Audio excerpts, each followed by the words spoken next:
Une prière qui change l'avenir. Il y a beaucoup de prières et il y a, c'est vrai, tous le modèle de prière que nous connaissons, que Jésus nous enseigne dans le Notre Père.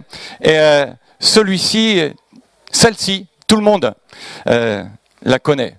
Mais il y a une prière cachée, au milieu d'une myriade de noms des tribus d'Israël. Et c'est vrai, quand on les lit, c'est assez difficile à lire. Je dirais même que c'est rébarbatif. Même moi, quand je les lis, il m'arrive de zapper, parce que engendrait un tel engendrait un tel, fils de... Et j'avoue que c'est assez difficile. Mais au milieu de tout cela, il y a une perle qui apparaît, et un nom d'un homme qui s'appelait Jaébetz. Et il avait une particularité. On lit ensemble dans le premier livre des Chroniques, au chapitre 4, juste 2 versets. Il est dit « Jaébetz a été un homme plus honoré que ses frères. Sa mère lui a donné le nom de Jaébetz parce qu'elle avait beaucoup souffert en le mettant au monde. Jaébetz a prononcé cette prière. « Dieu d'Israël, donne-moi ta bénédiction. Augmente mes terres. Étends sur moi ta main protectrice. Éloigne de moi le malheur et la souffrance. » Et Dieu a donné à Jaébetz ce qu'il lui a demandé. Waouh! Les 9 premiers chapitres du livre des Chroniques consistent justement dans une généalogie qui comprend environ 600 noms. Vous imaginez? Et seuls 2 versets sont là dans l'ensemble de la Bible qui rendent cet homme célèbre. Et Dieu a décidé, et pourquoi a-t-il décidé qu'il serait toujours mentionné? Pour une simple raison, c'est que Dieu le voulait, Dieu l'a entendu, Dieu l'a écouté.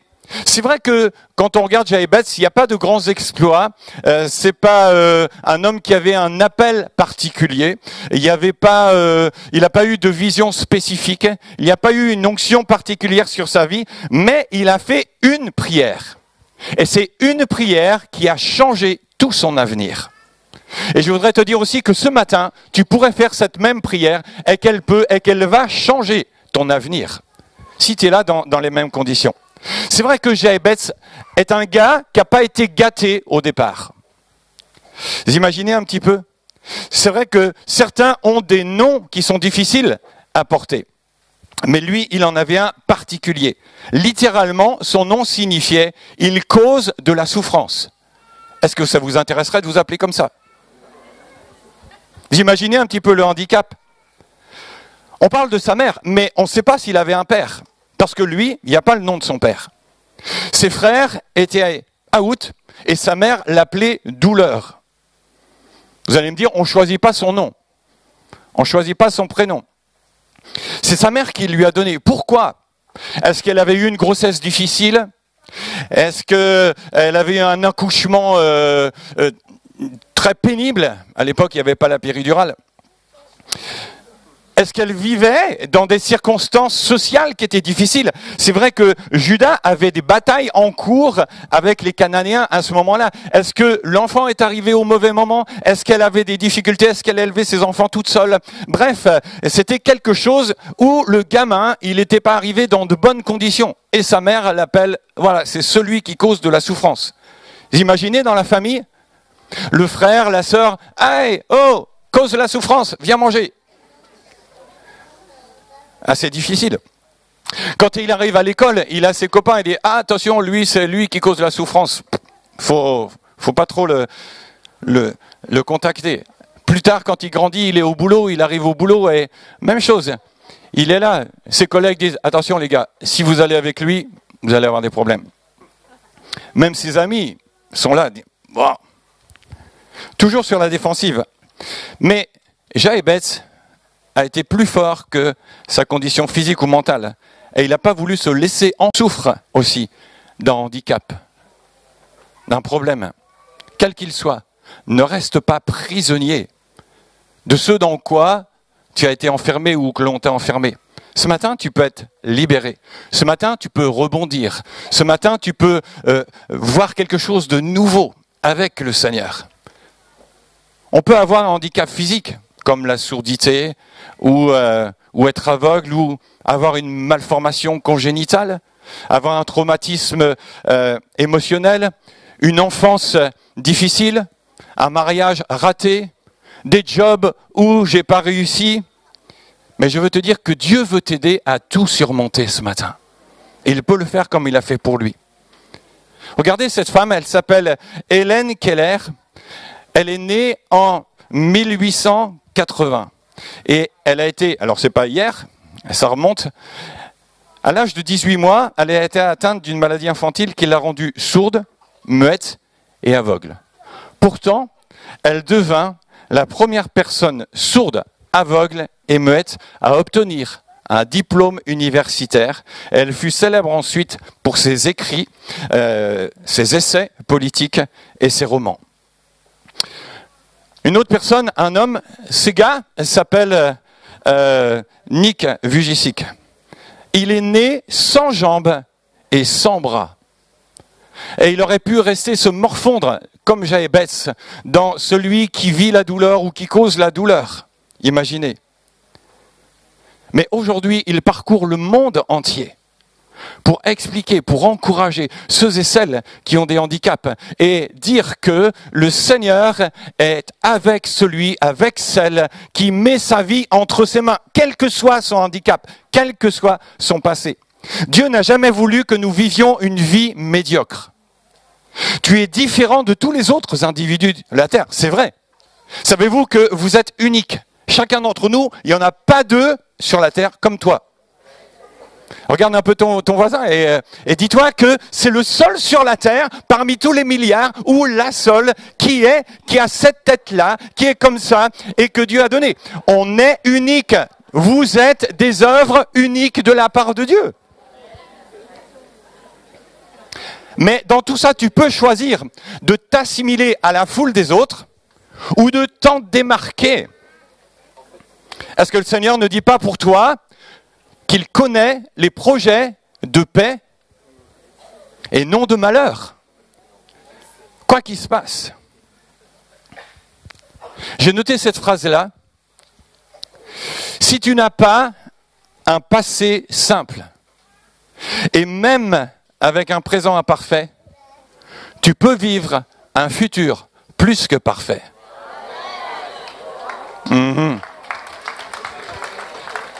Si tu n'as pas eu un passé simple, et même si ton présent est imparfait, tu peux vivre avec le Seigneur un futur plus que parfait. Il n'y a pas de fatalité avec Dieu. Pourquoi est-ce que Jaébès s'est démarqué de tous les autres que l'on voit ici? Mais d'une part, déjà, par sa résilience.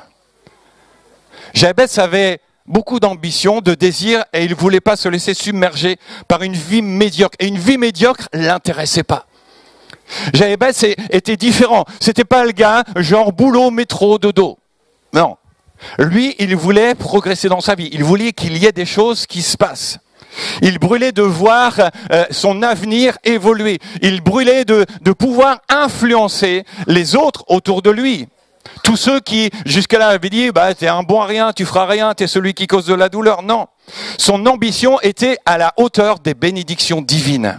Et il a dit « Seigneur, moi, je veux plus de toi ». Trop de gens dans l'église, des fois, se satisfont d'une routine. Et puis, on fait vite d'oublier et on l'a chanté. Combien Dieu est grand. Est-ce que tu crois que Dieu est grand? Est-ce que tu le vois? Est-ce que tu t'attends à lui à chaque jour? Dès le départ, on l'a lu, le texte nous dit qu'il était plus considéré que ses frères, plus honoré que ses frères. Pourquoi? Parce que simplement, Jaébès avait une meilleure attitude. Jaébès avait un meilleur caractère. Jaébès avait aussi une meilleure détermination pour voir aspirer à Dieu. Osez voir grand et nous tourner vers Dieu, parce que nous sommes à l'image de notre Dieu. Nous voulons ressembler à notre Dieu. Ne demande pas petit dans ta vie. Quand tu demandes, demande beaucoup à Dieu, parce que Dieu a beaucoup. Quelquefois, on regarde les choses à notre limite à nous, et on dit, Seigneur, je voudrais ça. Mais tu peux demander beaucoup plus. Personne ne le fera à ta place. La mère de Jaébès, l'a pas fait à sa place. Tes parents, tes amis, personne ne pourra le faire. Mais ta prière peut changer ton avenir. Ta prière peut changer ton avenir. Au même titre que Jaébetz. Deuxièmement, sa foi. Jaébetz était un homme de foi. Sa foi n'était pas limitée. Il a osé prier dans ces conditions. Sa fameuse prière. Et il avait une confiance absolue en Dieu. La Bible nous dit, si tu as la foi comme un grain de sénévé. Vous avez déjà vu un grain de sénévé? Regardez ce que c'est. Vous avez vu la taille? C'est vraiment pas grand-chose. Le Seigneur te dit que si tu as la foi comme un grain de sénévé, tu peux dire à cette difficulté, à ce problème-là, ôte-toi de là, et lui, il va le faire. Jaébetz, c'était un homme de foi. Il était un homme de Dieu. Il était un homme qui voulait chaque jour se confier dans le Seigneur. Et il était un homme tout ordinaire, mais un homme doué d'une foi extraordinaire. Une image très simple. Et vous pourrez tous faire cette expérience.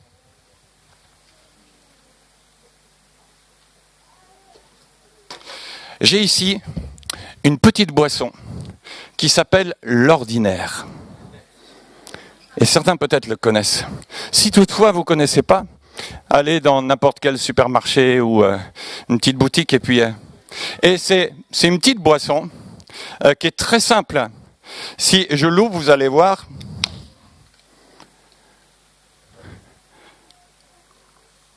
Il n'y a rien de spécial. On croirait de l'eau. Il y a juste des bulles. C'est ordinaire. Très ordinaire. Mais si jamais je la bois,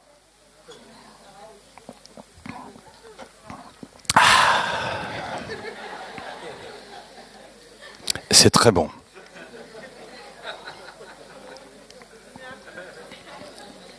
Vous en voulez un peu? Je vous assure, ça a un petit goût de réglisse si on aime ça. C'est pétillant. C'est de l'anis. Oui, c'est ça. Ça, c'est tous les Antillais qui connaissent bien. Hein. Et c'est franchement très bon. Ça désaltère, ça donne des forces, ça renouvelle. On y revient. Pourtant, c'est très ordinaire, mais ses effets sont bénéfiques et ça fait quelque chose d'extraordinaire.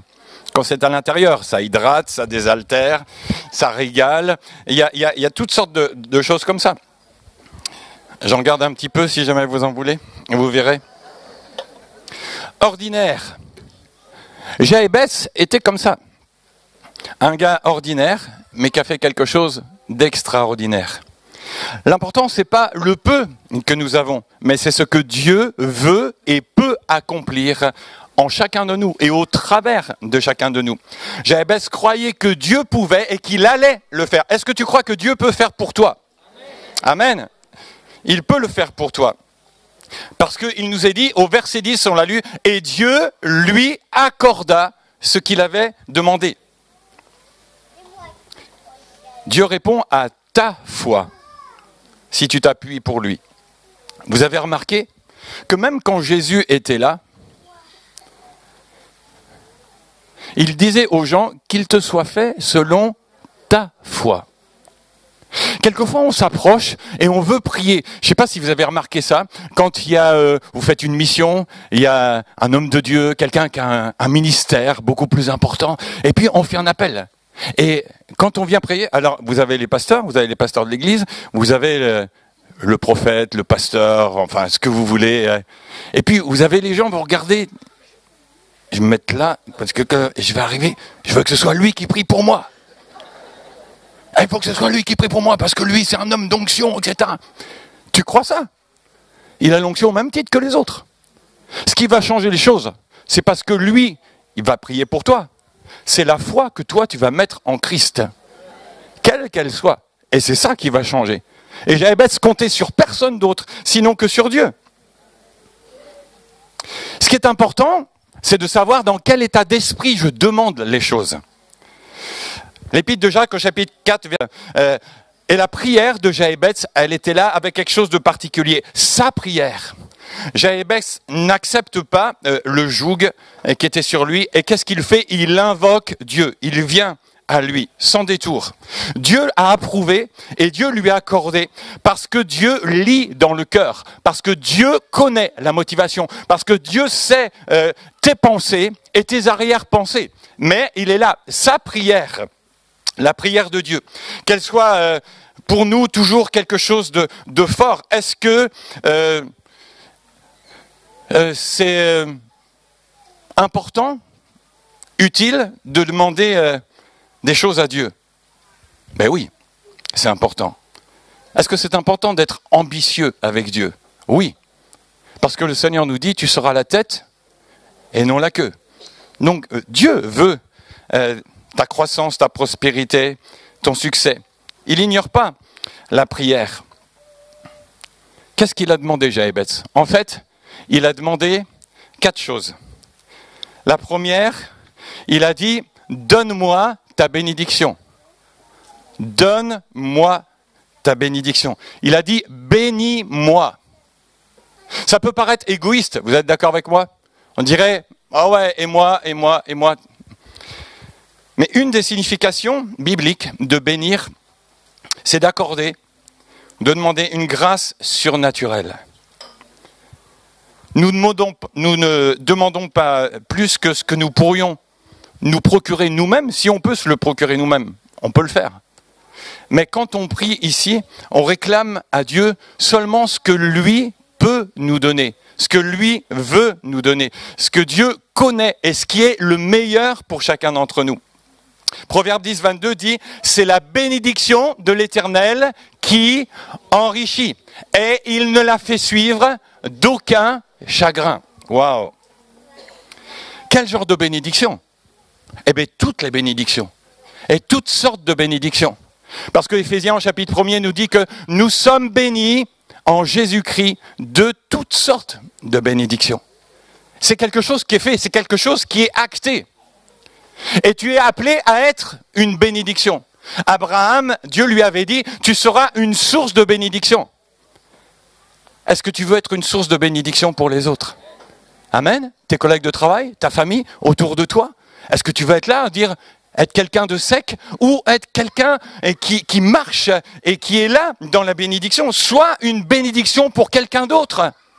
Il y a tellement de gens autour de toi qui en ont besoin. Pour faire du bien, pour aider, pour soutenir celui qui traverse un moment difficile, pour apporter une parole, pour servir. Bref, je peux être une bénédiction. Parce qu'aujourd'hui, toi, moi, nous tous, nous sommes les yeux du Seigneur. Nous sommes ses oreilles. Nous sommes ses mains. Nous sommes sa voix. Nous sommes son cœur. Là où tu vis, tu es et tu représentes et tu manifestes la vie de Dieu. Est-ce que le Seigneur ne nous dit pas demandez et vous recevrez? Oui ou non? Est-ce que Dieu ment? Est-ce que Dieu se trompe? Donc, automatiquement, si tu lui demandes, tu vas recevoir. Et tu peux lui dire, donne-moi, donne-moi, donne-moi ta bénédiction. Pas pour avoir plus, mais pour donner plus. Et c'est ça. C'est là, ici, dans ce sens-là. C'est pas quelque chose d'égoïste, c'est pas quelque chose qui est centré sur moi. Je demande à Dieu pour pouvoir donner plus aux autres. Et vous savez, Dieu ne donne pas à l'avance. Il ne va pas te donner 1 tonne de bénédictions si jamais c'est pour les laisser pourrir dans un coin. Vous savez, c'est comme les fruits. Si jamais tu ne les manges pas, au bout d'un moment donné, ils vont se gâter. Les bénédictions de Dieu, c'est exactement pareil. Tu peux le prier et prie-le et demande-lui. Pourquoi? Pour qu'au moment voulu, tu puisses être là et donner au moment venu. Tu pourras donner parce qu'au bon moment, Dieu va te bénir pour donner envers les autres, au temps de Dieu. Jaébetz a laissé juste le soin à Dieu de décider quelles seraient les bénédictions, quelles seraient où, quand, comment il va le faire pour qu'il puisse, lui à son tour aussi, être une bénédiction pour les autres. Lorsque nous prions pour que Dieu nous bénisse ou bénisse quelqu'un d'autre, nous demandons à Dieu de répondre au pouvoir divin et surnaturel dans nos vies, dans ma vie. Prie pour cela, mon frère, ma sœur, je t'encourage. Sois prêt à recevoir. Attends-toi à lui pour te préparer à recevoir de saintes bénédictions. Jaébetz montrait qu'il était un homme responsable parce qu'il était aussi un homme honorable. Il voulait honorer les autres. Deuxièmement, il dit « Agrandis mon territoire, augmente mes terres ». Ça veut dire aussi « Étends mes limites, donne-moi plus d'espace, que je puisse influencer davantage dans ma vie. » Que je puisse faire croître mes capacités de manière à ce que je sois plus utile, que je sois plus pertinent. Que mon cœur soit rempli de plus de passion. Que ma vie soit pleine de plus d'amour pour manifester la vie de Dieu là où je suis, là où je vis. Que tu puisses t'étendre, que tu puisses grandir. Paul disait à Timothée que tes progrès soient évidents pour tous. Et Dieu veut aussi pour chacun d'entre nous qu'on progresse. Dieu nous a créés pour nous voir grandir, pour nous développer, pour repousser les limites. Il veut que réalisions le potentiel qu'il a mis en nous, que nous manifestions, que nous développions les dons qu'il a mis dans nos vies. Un agrandissement de son territoire. C'est ce que souhaitait, ce que désirait Jaébetz. Paul affirme que quand nous lui demandons quelque chose à Dieu, il peut faire beaucoup plus. Il peut faire au-delà de tout ce que nous demandons ou pensons par la puissance du Saint-Esprit. C'est dans Ephésiens 3. On ne peut pas rêver plus grand que Dieu. Vous êtes d'accord avec moi ? C'est lui, on l'a chanté encore tout à l'heure, il dépasse toute chose, il dépasse nos compréhensions. Et je dirais, sortons de nos sentiers battus. Ne restons pas dans ce que nous voyons, mais demandons à Dieu de voir au-delà. Certains disent, ah oui, on a toujours fait comme ça, on peut continuer comme ça. Mais non, Dieu ne veut pas qu'on continue comme ça. Parce que si tu continues comme ça, tu ne fais pas de progrès. Dieu nous amène plus loin à aller, à oser demander selon lui. Tout comme Pierre, quand Jésus l'a invité à marcher sur l'eau, il a dit, vas-y, viens. Il a fallu que Pierre enjambe la barque, il a fallu qu'il sorte, il y a eu quelque chose. Est-ce que vous y seriez allé, vous ? Pourtant, c'est Jésus qui lui a dit. Vous êtes d'accord avec moi ? Jésus lui a dit, vas-y, viens. Question, hein ? Mets-toi à la place, 5 secondes, à la place de Pierre. Imagine le tableau, tu es dans une barque, sur n'importe quelle mer ou n'importe quel lac, et puis Jésus te dit, vas-y, viens. Je ne sais pas si j'y serais allé, moi, le premier aussi.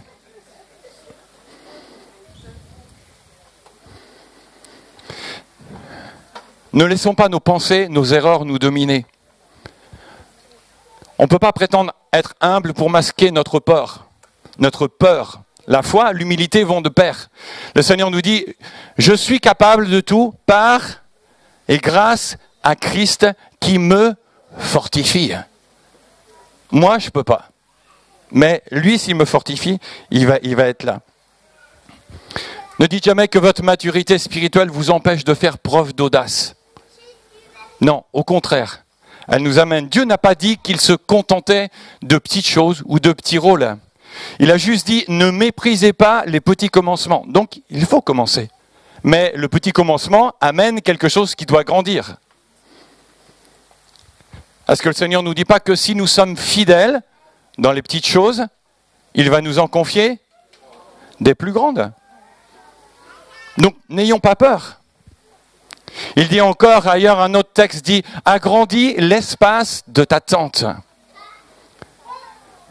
Tends des toiles plus larges pour t'abriter. Ne calcule pas tes dépenses.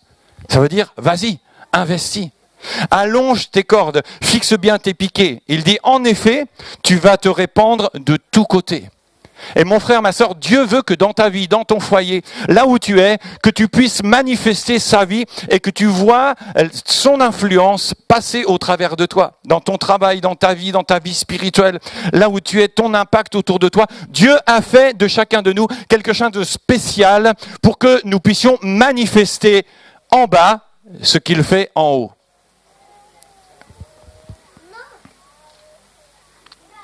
Troisièmement, il lui dit que ta main soit avec moi. Seigneur, aide-moi, que ta main soit sur moi. Pourquoi faire ? Pour accomplir son œuvre. Donne-moi ta force. Il réalise la nécessité de la présence de Dieu. C'est vrai qu'on ne peut rien faire sans lui. D'ailleurs, Jésus l'a dit bien souvent. Il prie, étends sur moi ta main protectrice. Jéhébetz avait compris cela, que lui ne pouvait pas, mais qu'avec Dieu, il pouvait accomplir. C'est pour ça qu'il réclame de Dieu. On a plein d'autres exemples dans la parole de Dieu qui nous parlent d'hommes qui ont demandé à ce que la main de Dieu soit sur eux, comme Esdras, comme Néhémie, comme Ézéchiel, comme David, comme Jean, que ta bonne main, la main de Dieu, elle est bonne, elle fait du bien. La main de Dieu, elle soutient. La main de Dieu, elle est forte, elle est là. Quand je suis dans sa main, je suis en sécurité. Parce qu'il nous dit que nul ne peut nous ravir de sa main. Je suis dans la main du Seigneur. Elle est forte, elle est puissante, il y a la force. La main de Dieu, elle agit. La main de Dieu, elle travaille. La main de Dieu, elle est à l'œuvre. Et c'est sûr, plus son territoire s'agrandissait et plus il y avait de choses à gérer. Et peut-être que ça te fait peur un peu en disant « Oui, mais Seigneur, si tu étends mes limites, je vais avoir plus de responsabilités, plus de choses. » Mais tu comptes sur qui? Nous comptons sur qui? Nous comptons sur le Seigneur. David lui-même s'était crié un jour, il disait « Avec toi », et il dit « Avec toi, je peux écraser une armée. Avec mon Dieu, je peux franchir une muraille. » Waouh!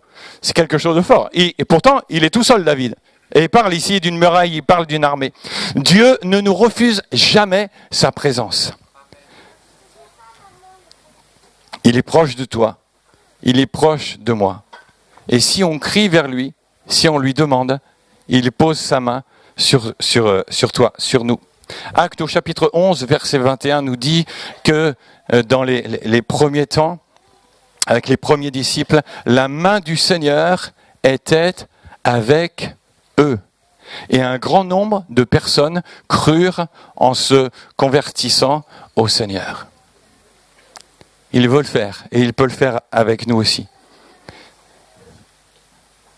Dernière partie de sa prière, garde-moi du mal. En quelque sorte, il dit aussi que je ne sois plus une cause de douleur. Garde-moi du mal, afin que moi aussi, je ne puisse plus causer de douleur. Vous savez, on est tous des Jéhébetz. On est tous des Jéhébetz. On est tous des causes de douleur, parce que nous sommes nés pécheurs. Et la nature charnelle n'a rien de bon qui puisse honorer et célébrer le Seigneur. Le péché nous a entraînés dans la douleur. Et à cause de toutes ces choses, on a causé de la douleur. À Dieu, premièrement, mais des fois aux autres. Heureusement, le Seigneur est venu, il nous purifie et il nous délivre. Mais le péché amène toujours des dégâts dans la vie des autres. On n'y pense pas, mais ce sont des choses qui sont préjudiciables. Et notre nature charnelle nous amène des fois à nous blesser les uns les autres. Et on ne s'imagine pas, peut-être qu'on ne se rend pas compte, quand on a dit, quand on a agi, quand on a fait quelque chose, qu'on a blessé l'autre. Et je dirais que toujours nous placer dans cette situation et de dire, pour ma part personnelle, voilà, si j'ai blessé quelqu'un ici, si j'ai causé un souci à un frère, à une sœur, humblement, je veux dire pardon, humblement, parce que on n'est que des hommes, avec toutes nos limites, avec nos imperfections, et on a besoin d'apprendre. Si le Seigneur nous dit pardonnez-vous les uns les autres, c'est parce qu'il y a une raison. Parce que ni toi ni moi, on est parfait. On a besoin. En même temps, je voudrais aussi demander pardon à tous ceux et toutes celles qui ont été blessés par un responsable, par un leader, par un pasteur. Parce que ce sont des hommes, des femmes comme les autres. Des fois une mauvaise attitude, des fois une parole dure, des fois même un abus de confiance. Et je voudrais dire, il n'y a personne qui est au-dessus des autres. On est tous membres les uns des autres. Et on a besoin des uns et des autres. Le tout, c'est d'avoir cette humilité, c'est d'avoir cet amour et puis de ne pas cultiver la douleur, la frustration. Jaébès aurait pu s'en prendre à sa mère. Comprenez ? Ouais, pourquoi tu m'as appelé comme ça ? Regarde un peu ce que je suis aujourd'hui, regarde ce à quoi je suis confronté, regarde ce que les autres. Il aurait pu s'en prendre à sa mère. Il aurait pu s'en prendre même au monde entier. Il aurait pu aussi dire abdiquer, accepter la situation où il est et dire bah voilà, c'est comme ça, je suis comme ça, c'est mon destin. Absolument pas, il n'est pas resté comme ça. Il a prié, il a demandé à Dieu, il a dit délivre-moi du mal.